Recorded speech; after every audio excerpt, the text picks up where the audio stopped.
नमस्कार विद्यार्थी मित्रांनो, तुम्हा सर्वांचं माझ्या स्कॉलर टेक स्टार या यूट्यूब चॅनलमध्ये हार्दिक स्वागत. मागील व्हिडिओमध्ये आपण इयत्ता पहिली प्रज्ञाशोध सामान्य ज्ञान परीक्षा विषय भाषा या विषयाची प्रश्नपत्रिका पाहिली होती. आज आपण गणित या विषयाची प्रश्नपत्रिका पाहणार आहोत.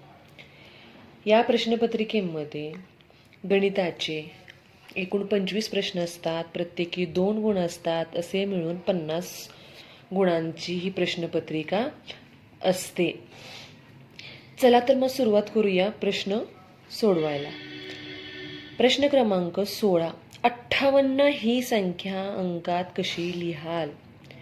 इयत्ता पहिलीच्या वर्गातील मुलांना सर्वप्रथम पाढे पाठ हवेत. किमान 2 ते 5 पर्यंतचे पाढे पाठ हवेतच आणि त्याचबरोबर अंक ओळखायला यायला हवेत. 1 अंकी संख्या, 2 अंकी संख्यांचं वाचन आणि लिखाण यायला हवं. 58 ही संख्या अंकात कशी लिहाल? तर 5 वर 8 58 म्हणून पर्याय क्रमांक 4 हे उत्तर बरोबर येणार आहे. पुढील प्रश्न क्रमांक 17.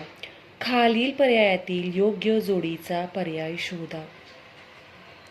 1 अंकी संख्येची बेरीज, 2 अंकी संख्येची बेरीज मुलांना यायला हवी, त्याचप्रमाणे वजाबाकी यायला हवी. या पर्यायांमध्ये बेरीज दिलेली आहे. 3 अधिक 2 बरोबर 6. आपल्याला योग्य जोडीचा पर्याय शोधायचा आहे. 3मध्ये 2 जर मिळवले तर 5 उत्तर येतं, त्यामुळं हा पर्याय चुकीचा आहे. 5 अधिक 0 बरोबर 5.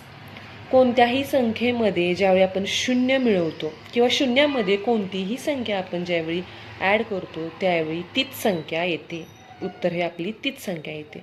म्हणजे 5 अधिक 0 बरोबर 5 हे उत्तर आपलं बरोबर आहे. पुढील पर्याय आहे 9 अधिक 3 बरोबर 13. 9मध्ये 3 मिळवल्यानंतर 13 येत नाहीत, तर उत्तर येतं आपलं 12. 9 अधिक 3 बरोबर 12. 7 अधिक 8 बरोबर 14 हे देखील उत्तर आपलं चुकीचं आहे. म्हणजेच आपल्याला योग्य जोडीचा पर्याय सापडला 5 अधिक 0 बरोबर 5. पुढील प्रश्न क्रमांक 18. खालीलपैकी सर्वात लहान संख्या कोणती? तर संख्यांचं वाचन मुलांना येत असेल तर हा प्रश्न सोडवता येईल. 1 वर 3 13, 1 वर 9 19, 1 वर 0 10 आणि 9 वर 1 91. म्हणजे 1 वर 0 10 ही सर्वात लहान संख्या येणार आहे. पर्याय क्रमांक 3 हे उत्तर बरोबर आहे. पुढील प्रश्न क्रमांक 19. ग्रेगरियन वर्षातील 6वा महिना कोणता? ग्रेगरियन वर्ष म्हणजे आपलं इंग्रजी वर्ष. इंग्रजी वर्षामध्ये 12 महिने असतात, जानेवारी ते डिसेंबर. जानेवारी, फेब्रुवारी, मार्च, एप्रिल, मे, जून, जुलै, ऑगस्ट, सप्टेंबर, ऑक्टोबर, नोव्हेंबर, डिसेंबर. तर ग्रेगरियन वर्षातील 6वा महिना कोणता येणार? तर पर्याय क्रमांक 1 जून हे उत्तर आपलं बरोबर येणार आहे. पुढील प्रश्न क्रमांक 20. खालील पर्यायातून गोल आकार असणाऱ्या वस्तूचा पर्याय शोधा. तर अतिशय सोपा प्रश्न आहे. गोल आकार असणारी वस्तू आहे बॉल. पर्याय क्रमांक 1 हे उत्तर आपलं बरोबर येणार आहे. पुढील प्रश्न क्रमांक 21. 1 ते 100 या संख्यांमध्ये सर्वात कमी वेळा येणारा अंक कोणता? तर सर्वांना माहिती आहे की 1 ते 100 मध्ये 1 हा 21 वेळा येतो आणि 0 हा 11 वेळा येतो. तर 1 ते 100 या संख्यांमध्ये सर्वात कमी वेळा येणारा अंक कोणता? तर पर्याय क्रमांक 4. 0 हा आपला 11 वेळा येतो, 1 हा 21 वेळा येतो आणि 2 ते 9 हे अंक 20 वेळा येतात. म्हणजे 0 हा 11 वेळा येतो, म्हणून पर्याय क्रमांक 4 हे उत्तर आपलं बरोबर येणार आहे. पुढील प्रश्न क्रमांक 22. योगेश जवळ 9 फुगे होते, त्यातील 2 फुगे फुटले, तर योगेश जवळ किती फुगे उरले? तर इथं बघा, जर योगेश जवळ होते 9 फुगे, त्याच्यातील 2 फुगे फुटले म्हणजे 2 वजा झाले, म्हणजेच उत्तर काय येणार आहे? बघा आता उत्तर आपले येणार आहे पर्याय क्रमांक 7. 9मधून 2 गेले, 7 राहिले, म्हणजे पर्याय क्रमांक 3 हे उत्तर आपलं बरोबर येणार आहे. पुढील प्रश्न क्रमांक 23.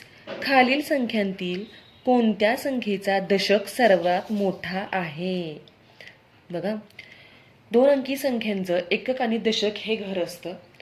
तर कोणत्या संख्येचा दशक सर्वात मोठा आहे हे आपल्याला शोधायचं आहे. तर पर्याय क्रमांक 1 मध्ये 18 ही संख्या आहे. याच्यामध्ये एककाच्या घरात 8 आहे आणि दशकाच्या घरामध्ये 1 आहे. म्हणजेच इथं दशक लहान आहे. इथं बघा बरं, एककाच्या घरामध्ये 5 आहे, दशकाच्या घरामध्ये 8 आहे. तिसऱ्या पर्यायामध्ये एककाच्या घरात 7 आहेत, दशकाच्या घरात 6 आहेत. चौथ्या पर्यायामध्ये एककाच्या घरात 9 आहे, दशकाच्या घरात 4 आहे. तर दशक सर्वात मोठा कुठला आहे? तर पर्याय क्रमांक 2 85. याच्यामध्ये 8 हा दशक सर्वात मोठा आहे. म्हणून पर्याय क्रमांक 2 हे उत्तर आपलं बरोबर येणार आहे. पुढील प्रश्न क्रमांक 24. खालीलपैकी कोणत्या संख्येतील अंकांची बेरीज 10 आहे? दिलेल्या 2 अंकी संख्येची आपल्याला इथं बेरीज 2 अंकी संख्या आहेत आणि या अंकांमध्ये जे नंबर आलेले आहेत, जे अंक आलेले आहेत त्यांची आपल्याला काय करायचे आहे? बेरीज करायची आहे. तर आपल्या अंकांची बेरीज 10 यायला हवी. 7 अधिक 3. तर 7 अधिक 3 बरोबर 10. 3 अधिक 6 बरोबर 9. 8 अधिक 1 बरोबर 9 आणि 9 अधिक 5 बरोबर 14. तर आपल्याला बेरीज 10 यायला हवी. म्हणजेच 7 अधिक 3 बरोबर 10. म्हणजे पर्याय क्रमांक 1 हे उत्तर आपलं बरोबर येणार आहे. पुढील प्रश्न क्रमांक 25. या चौकटीमध्ये 2 अंकी संख्या दिलेल्या आहेत. 50 अधिक 20 या संख्येची बेरीज करायची आहे. सोबतच्या बेरजेचे उत्तर पर्यायातून शोधा. सुरुवातीला आपणाला एकक स्थान आणि हे दशक स्थान आहे. तर एकक स्थानच्या अंकांची आपल्याला बेरीज करायची आहे. 0 अधिक 0 बरोबर 0च येणार आणि 5 अधिक 2 बरोबर 7. म्हणजे आपलं पर्याय क्रमांक 3 हे उत्तर आपलं बरोबर येणार आहे. 50 अधिक 20 बरोबर 70. पर्याय क्रमांक 3 हे उत्तर आपलं बरोबर येणार आहे. पुढील प्रश्न क्रमांक 26. या चौकटीमध्ये बॅट दिलेल्या आहेत. खालील चित्रातील सर्वात लहान बॅट कोणती? तर ड या अक्षराची जी वर बॅट दिलेली आहे ती सर्वात लहान बॅट येणार आहे. म्हणून पर्याय क्रमांक 4 हे उत्तर आपलं बरोबर येणार आहे. पुढील प्रश्न क्रमांक 27. 13, 9, 8, 5 या संख्यांचा योग्य चढता क्रम कोणता? चढता क्रम म्हणजे सुरुवातीला लहान संख्या, त्यानंतर त्याच्यापेक्षा थोडी मोठी, त्यानंतर मोठी आणि शेवटी सगळ्यात मोठी संख्या येते. व चढता क्रम आपला कोणता योग्य आहे ते आपण पाहूयात. इथं 5, 9, 8 नाहीये. इथं आधी 8 यायला हवे होतं आणि नंतर 9 यायला पाहिजे होते. म्हणजे पर्याय क्रमांक 1 हे उत्तर आपलं चुकीचं आहे. त्याचप्रमाणे इथं सुरुवातीलाच सगळ्यात मोठी संख्या दिलेली आहे. म्हणजे पर्याय क्रमांक 2 ही देखील चुकीची आहे. इथं सुद्धा तसंच केलेलं आहे. आता पर्याय क्रमांक 4 पाहूयात. 5, 8, 9, 13 हा क्रम आपला योग्य आहे. चढता क्रम हा पर्याय क्रमांक 4 हे आपलं योग्य उत्तर आहे. सर्वात लहान संख्या, त्यानंतर मोठी, त्यानंतर मोठी आणि शेवटी सर्वात मोठी संख्या येते चढत्या क्रमामध्ये. म्हणून पर्याय क्रमांक 4 हे उत्तर आपलं बरोबर येणार आहे. पुढील प्रश्न क्रमांक 28. शबानाने बाजारातून 10 रुपयांची वही, 5 रुपयांचा पेन व 5 रुपयांची पेन्सिल आणली. तर तिने एकूण किती रुपयांची खरेदी केली? तर इथं बघा, शबानाने आधी सुरुवातीला 10 रुपयांची वही, त्याचप्रमाणे 5 रुपयांचा पेन आणि 5 रुपयांची पेन्सिल आणली. तर एककाच्या घरातील संख्येची आधी बेरीज करून घ्यायची आणि त्यानंतर दशकाच्या घरातील अंकांची बेरीज करायची. तर एककाच्या घरामध्ये आपल्याला इथं 0, 5, 5. तर 5 अधिक 5, 5 आणि 5 10. इथे एक हातचा आला. 1 अधिक 1 बरोबर 2. म्हणजेच शबानाने बाजारातून एकूण 20 रुपयांची खरेदी केलेली आहे. म्हणून इथं आता नोटा दिलेल्या आहेत. तर 20 रुपयाची नोट आपल्याला शोधायची आहे. म्हणजे पर्याय क्रमांक 2 ही नोट 20 रुपयाची आहे. मुलांना बेरीज ही यायलाच हवी. पुढील प्रश्न क्रमांक 29. मयूरजवळ 8 पेरू आहेत व कार्तिकजवळ 7 पेरू आहेत, तर दोघांजवळ मिळून किती पेरू आहेत? तर इथं बघा, इथं सुद्धा बेरीज दिलेली आहे. कारण ज्यावेळी वाक्यामध्ये किंवा प्रश्नामध्ये मिळून किंवा एकूण असा शब्द येतो त्यावेळी इथं आपण बेरीज करतो. मयूरजवळ 8 पेरू आहेत, कार्तिकजवळ 7 पेरू आहेत, म्हणजेच 8 अधिक 7 या दोघांची बेरीज करायला हवी. त्यावेळी आपल्याला दोघांजवळ किती पेरू आहेत हे आपल्याला समजणार आहे. तर 8 अधिक 7 15, म्हणजेच पर्याय क्रमांक 1 हे उत्तर आपलं बरोबर येणार आहे. दोघांजवळ मिळून 15 पेरू आहेत, म्हणजे पर्याय क्रमांक 2 हे आपलं उत्तर बरोबर येणार आहे. पुढील प्रश्न क्रमांक 30. सोबतच्या घड्याळात किती वाजले आहेत? मुलांना घड्याळामध्ये तास काटा, मिनिट काटा याचं ज्ञान असायला पाहिजे. तास काटा म्हणजे छोटा काटा, मिनिट काटा म्हणजे मोठा काटा. तर मिनिट काटा 12वर असताना ज्यावेळी तास काटा कोणत्याही संख्येवर असतो त्यावेळी तास काटा ज्या अंकावर असतो तेवढे वाजलेले असतात. म्हणजे इथं मिनिट काटा 12वर आहे आणि तास काटा 10वर आहे, म्हणजेच इथं 10 वाजलेले आहेत. घड्याळामध्ये 10 वाजलेले आहेत. पर्याय क्रमांक 3 हे उत्तर आपलं बरोबर येणार आहे. पुढील प्रश्न क्रमांक 31. 2 व 9 हे अंक एकदाच वापरल्यास तयार होणारी 2 अंकी सर्वात मोठी संख्या कोणती? तर इथं 2 आणि 9 हे एकदाच वापरायचे आहेत आपल्याला आणि 2 अंकी सर्वात मोठी संख्या तयार करायची आहे. तर आणि 2 आणि 9 हे जर आपण वापरलं तर याच्या 2 अंक वापरले तर पहिली संख्या 29 तयार होतीये आणि दुसरी संख्या होतीये 92. तर आपल्याला सर्वात मोठी संख्या शोधायची आहे. सर्वात मोठी संख्या येणार आहे 92. म्हणून पर्याय क्रमांक 2 हे उत्तर आपलं बरोबर येणार आहे. पुढचा प्रश्न. खालीलपैकी कोणती वस्तू घरंगळते?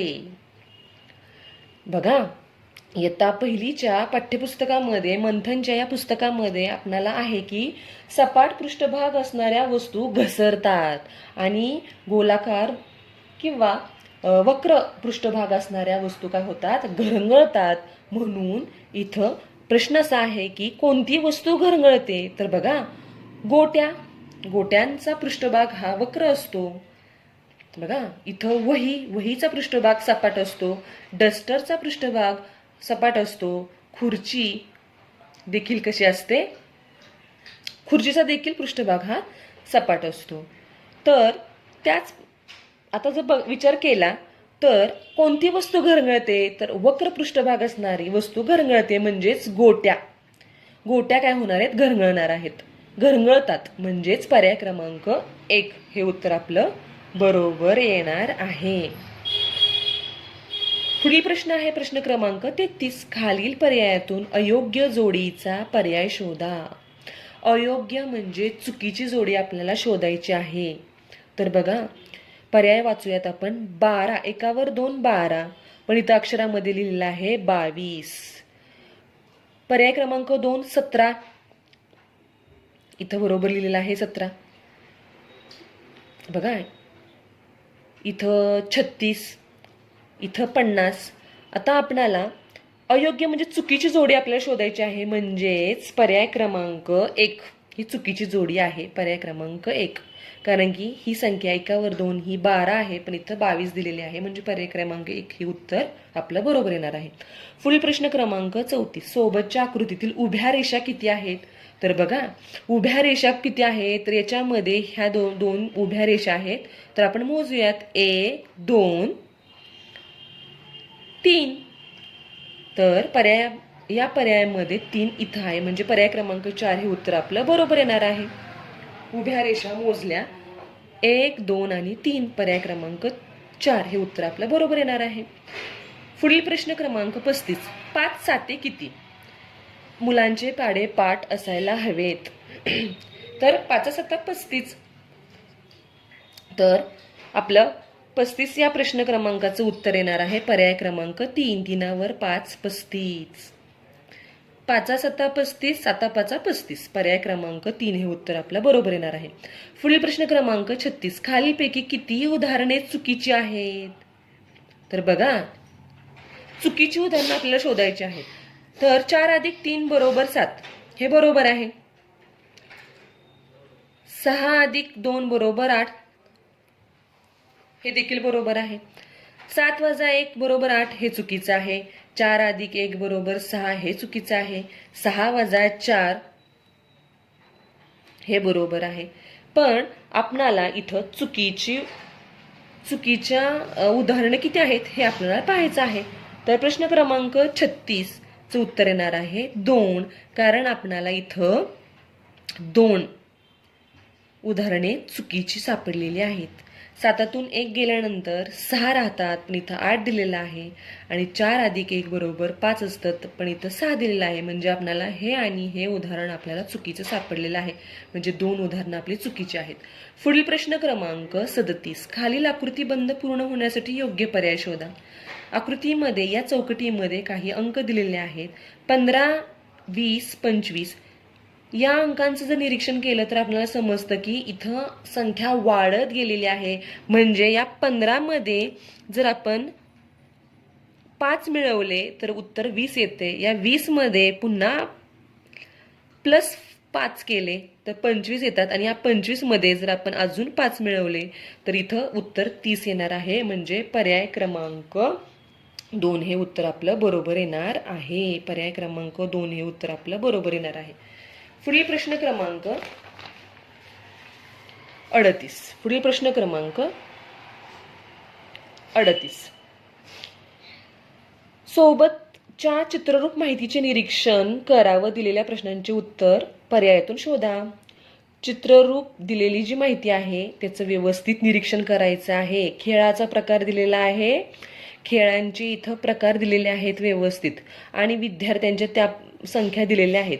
म्हणजेच क्रिकेट म्हणजे बॅट बॉल खेळणारी मुलं किती आहेत, बुद्धिबळ खेळणारी मुलं किती आहेत, बॉल खेळणारी मुलं किती आहेत, आणि इथं हॉकी खेळणारी मुलं किती आहेत हे दिलेलं आहे. तर प्रश्न वाचूयात. कोणता खेळ खेळणाऱ्या मुलांची संख्या सर्वात कमी आहे? तर बुद्धिबळ खेळणारी मुलांची संख्या फक्त 2च आहे. म्हणजे इथं उत्तर येणार आहे पर्याय क्रमांक 4, बुद्धिबळ. पुढचा प्रश्न आहे प्रश्न क्रमांक 39. 100 ही संख्या अक्षरात कशी लिहाल? तर बघा, 100 ही संख्या कशी लिहाल तर पर्याय वाचूयात. 1 0 0, 10 एकक, 100 आणि 90. तर 100 या संख्येचं वाचन आपण असं करतो 100. अक्षरामध्ये 100 ही संख्या अशी लिहितात 100. म्हणून पर्याय क्रमांक 3 हे उत्तर बरोबर येणार आहे. पुढील प्रश्न क्रमांक 40. आज शनिवार आहे तर परवा कोणता वार असेल? परवा कोणता वार असेल? तर आज शनिवार आहे म्हणजे उद्या रविवार असणार आहे. आणि नंतर परवा कोणता वार येणार आहे? तर सोमवार येणार आहे. बघा मुलांनो, विचार करून उत्तर लिहायचं आहे. उत्तराला योग्य पर्यायाला गोल रंगवायचा आहे. बघा, आज शनिवार आहे तर उद्या रविवार असणार आहे आणि परवा सोमवार असणार आहे. म्हणून पर्याय क्रमांक 1 हे उत्तर आपलं बरोबर येणार आहे. अशा प्रकारे आपण गणिताची प्रश्नपत्रिका सोडवली. पुढच्या व्हिडिओमध्ये आपण इंग्रजी या विषयाची प्रश्नपत्रिका सोडवणार आहोत. तर सर्व मुलांनी मंथन परीक्षेचा अभ्यास व्यवस्थित करायचा आहे. धन्यवाद.